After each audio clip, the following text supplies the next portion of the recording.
종종 있는 일이지만 오늘 잠언에도 쉽게 납득되지 않은 말씀이 있습니다. 13절입니다. 너는 잠자기를 좋아하지 말라. 2025년 텐마인즈가 발표한 굿잠 리포트에 따르면 한국인의 평균 수면 시간은 6시간 50분입니다. 아마 생각보다 많은데? 라는 생각이 드시는 분들이 계실 겁니다. 그 다음 이야기를 들으면 좀 바뀔 수 있습니다. OECD 평균 수면 시간은 8시간 22분입니다. 무려 1시간 32분이나 짧습니다. 부지런한 일본도 7시간 중반대입니다. 우리가 OECD 국가 중 최하위이고요. 외국 신문들은 한국이 가장 잠이 부족한 나라 중 하나라고 강조합니다. 대한수면학회도 평균 수면 시간이 6시간 58분으로 OECD 평균보다 18% 부족하다고 발표한 바 있습니다. 그런데 잠언에서 잠자기를 좋아하지 말라니요. 현대를 사는 우리에게 너무 가혹하게 들리는 건 저만의 생각일까요? 오히려 평균보다 수면 시간이 부족하신 분들에게는 좀 더 분발하렴, 좀 더 자렴 이라는 주님의 위로가 필요한 거 아닐까요? 제가 한번 곰곰이 생각해 봤어요. 왜 우리는 이렇게 6시간 50분도 이만하면 많이 자는 거 아니야? 이런 생각이 드는 이유가 뭘까? 저 어렸을 때 이제 들었던 이야기 중에 사당오락이라는 말이 있었죠. 서울대에 들어가려면 4시간 정도 자야 된다. 5시간 자면 떨어진다. 이게 뭐 거의 공식화되었었죠. 대한민국이 이제 산업화가 되는 그 과정에서 수면 시간이 짧아진 건 사실이니까요. 그런데 이 말씀은 문자적으로 수면 시간을 줄이라는 게 아닙니다. 게으름의 은유입니다. 현대인의 문제는 이런 거죠. 일할 때 제대로 집중하지 못하고 쉴 때 제대로 쉬지 못하는 겁니다. 일과 휴식 사이에서 어정쩡한 시간을 보내기가 일쑤입니다. 핵심은 일할 때 일하고 쉴 때 쉬는 건데요. 바로 일관성입니다. 두 가지로 함께 살펴보도록 하겠습니다. 첫 번째, 한결같음이 정직입니다. 10절, 한결같지 않은 저울추와 한결같지 않은 되는 다 여호와께서 미워하시느니라. 한결같지 않은의 히브리어 원문은 돌과 돌, 에바와 에바입니다. 이게 왜 근데 한결같지 않음이지? 저도 되게 궁금했어요. 그러니까 이런 거랍니다. 옛날 사람들은 물건을 잴 때 깎아 만든 돌을 저울추로 사용했답니다. 그리고 이 에바는 곡식의 양을 재는 바구니입니다. 그러니까 추하고 바구니, 돌과 바구니를 같이 갖고 다녀요. 근데 문제는 이런 거죠. 돌과 돌, 바구니와 바구니 2개씩 갖고 다니는 거예요. 장사꾼이 주머니에 돌을 2개 넣고 다니는 겁니다. 바구니를 2개 가지고 다니는 거예요. 물건을 살 때와 팔 때 서로 다른 돌과 바구니를 사용하는 거죠. 그러니까 자기가 유리할 때 쓰는 거예요. 무거운 돌 썼다가 가벼운 돌 썼다가 뭐 큰 걸 쓸지 작은 걸 쓸지. 내가 할 때와 남이 할 때의 기준이 다른데요. 상황에 따라 내 이익을 위해 이중장부를 쓰거나 부계정을 돌려가며 사람을 속이는 태도를 말합니다. 성경은 단순히 사기치지 마라를 넘어서 우리 마음속에 2개의 돌, 즉 이중잣대를 품고 사는 것을 하나님이 정말 싫어하신다고 말씀하는 겁니다. 이것이 바로 한결같지 않음입니다. 이어서 더 구체적인 예가 나오는데요. 14절, 물건을 사는 자가 좋지 못하다 하다가 돌아간 후에는 자랑하느니라. 앞서는 판매자의 모습이었다면 이제 14절은 구매자의 이중적인 모습입니다. 물건을 살 때는 이거 별로네, 품질이 영 아니야 라고 하다가는 사고 나서 말이 바뀌는 거죠. 이거 정말 좋은 물건이야 라고 자랑하며 다닌다는 겁니다. 말이야 바른 말이지, 정말 별로였다면 왜 샀을까요? 그리고 정말 좋았으면 왜 그렇게 깎은 걸까요?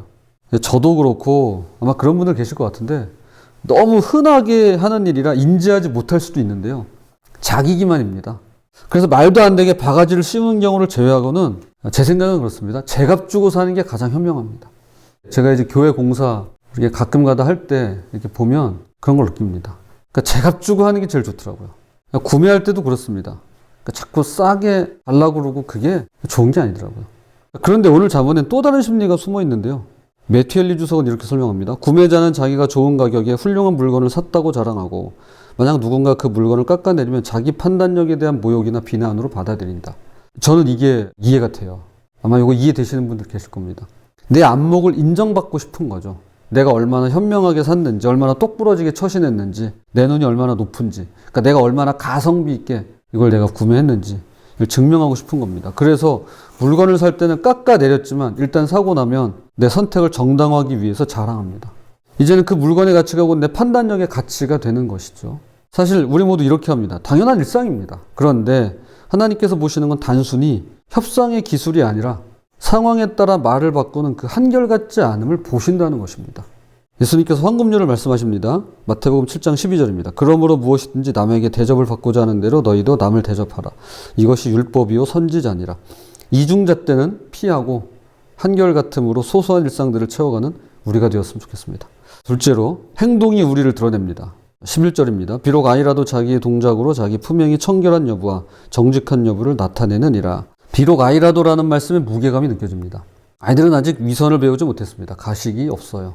그래서 아이의 행동은 그 마음을 그대로 드러냅니다. 반면에 어른들은 겉과 속이 다를 때가 있습니다.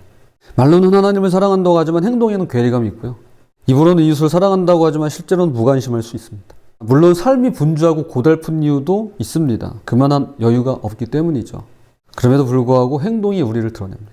마태복음 7장 20절입니다. 이러므로 그들의 열매로 그들을 알리라. 그런데 갑작스러운 말씀이 등장합니다. 잠언 20장 12절. 듣는 귀와 보는 눈은 다 여호와께서 지으신 것이니라. 왜 하필 여기서 귀와 눈이 나오는 걸까요?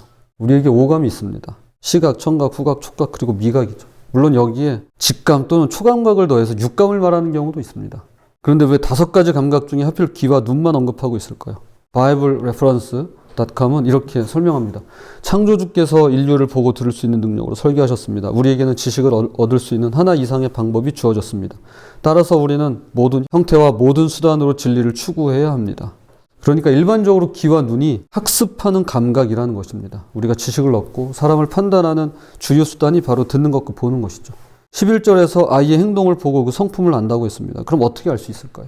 가장 기본적으로 보고 들어야 합니다. 관찰하고 귀담아 듣는 것입니다. 그런데 이 분별력 자체가 하나님께로부터 온다는 것이죠. 우리가 선과 악을 구분할 수 있는 것, 옳고 그름을 판단할 수 있는 것, 이 모든 것의 근원에 하나님이 계시고 하나님의 은혜라는 것입니다. 그래서 주님이 이렇게 말씀합니다. 마태복음 13장 16절입니다. 너희 눈은 봄으로 너희 귀는 들음으로 복이 있도다. 그러므로 우리가 정직하고 한결같은 삶을 살 수 있다면 그것은 하나님께서 우리에게 듣는 귀와 보는 눈을 주시기 때문입니다. 9절처럼 우리가 스스로 깨끗해지고 의로워질 수는 없지만 하나님께서 은혜로 분별력을 주십니다. 오늘을 사는 자만 2월 14일자입니다. 지혜는 실제 경험을 요하지만 경험이 꼭 지혜를 낳는 것은 아니다. 미련한 자는 보고 들어도 눈과 귀가 제대로 지각하지 못한다. 이 잠언은 하나님의 도움 없이는 그런 지각이 불가능하다고 역설한다. 알다시피 하나님은 구원을 은혜로 베푸신다. 여기서 우리는 구원을 원하거나 받는 일조차도 그분의 은혜로운 도움 없이는 할 수 없음을 배운다. 그런 도움이 없다면 인간의 사고와 마음은 자기가 보고 듣는 바를 왜곡한다. 현실을 제대로 해석하는 모든 눈과 귀는 하나님의 도움으로만 그러하다. 그분은 시력과 청력을 보충해 주시는 정도가 아니라 지으신 분이다. 하나님이 친히 과분한 은혜로 눈과 귀를 열어주지 않으시는 한 우리는 아무것도 할 수 없다. 그러므로 하나님께서 주신 이 귀와 눈을 어떻게 사용하느냐가 우리의 몫인데요. 13절은 말씀하는 겁니다. 너는 잠자기를 좋아하지 말라. 내가 빈궁하게 될까 두려우니라. 내 눈을 뜨라. 그리하면 양식이 족하리라. 내 눈을 뜨라에는 이중적인 의미가 있습니다. 문자적으로 게으름에서 벗어나서 부지런히 일하라는 실제적인 조언인데요. 일할 때 일하고 쉴 때 쉬라는 것입니다. 수면 자체는 하나님이 주신 좋은 선물입니다. 그래서 시편 117편에 여호와께서 그의 사랑하신 자에게는 잠을 주시는도다 라고 말씀합니다. 또한 영적으로 깨어있으라는 말씀이라고 할 수 있겠습니다. 깨어있는 삶, 한결같은 삶, 일관된 삶을 살라는 촉구입니다. 로마서 13장 11절 12절입니다. 또한 너희가 이 시기를 알거니와 자다가 깰 때가 벌써 되었으니 이는 이제 우리의 구원이 처음 믿을 때보다 가까웠음이라. 밤이 깊고 낮이 가까웠으니 그러므로 우리가 어둠의 일을 벗고 빛의 갑옷을 입자. 말씀의 결론을 맺겠습니다. 불행히도 우리는 한결같지 못합니다. 불행히도 저는 한결같지 못합니다. 상황에 따라 다른 저울추를 추고 유리할 때와 분리할 때 다른 기준을 적용합니다. 그러나 예수님은 히브리서 13장 8절의 말씀처럼 예수 그리스도는 어제나 오늘이나 영원토록 동일하십니다. 예수님은 완벽하게 한결같으십니다. 그분께서 우리의 모든 불일치, 모든 이중성을 십자가에서 담당하셨습니다. 우리가 스스로 마음을 정하게 할 수 없고 죄를 깨끗하게 할 수 없지만 예수 그리스도께서 우리를 의롭다 하십니다. 그리고 그렇게 하시겠답니다. 그러니까 위에서 기도 부탁드립니다. 우리 목사가 돌과 돌 들고 다니지 않게, 에바와 에바 들고 다니지 않게 한결같은 그런 인간 되게, 목사 이전에 한결같은 사람이 되도록 기도 부탁드립니다. 부디 나 자신도 의식하지 못하는 이중잣대를 의식하며 한결같으신 예수님을 통해 그분의 은혜로 날마다 더 일관되고 정직한 삶을 따라가는 저 여러분이 되시기를 주님의 이름으로 부탁을 드립니다.